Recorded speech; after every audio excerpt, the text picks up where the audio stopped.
Hey guys, just want to do a little review on this Black & Decker crock pot. I've had it for like 6 years now. I absolutely love it. It is truly my favorite crock pot.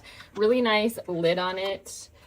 I'm making some chili today, so I thought I would walk you through it. This is able to be taken out, the pot part of it, so really nice to clean. Throw it in the dishwasher. Good hooks if you're going to be traveling with it. I just always leave them off when I'm cooking at the house. What's really nice too is you can put your lid and hold it like that when you're serving.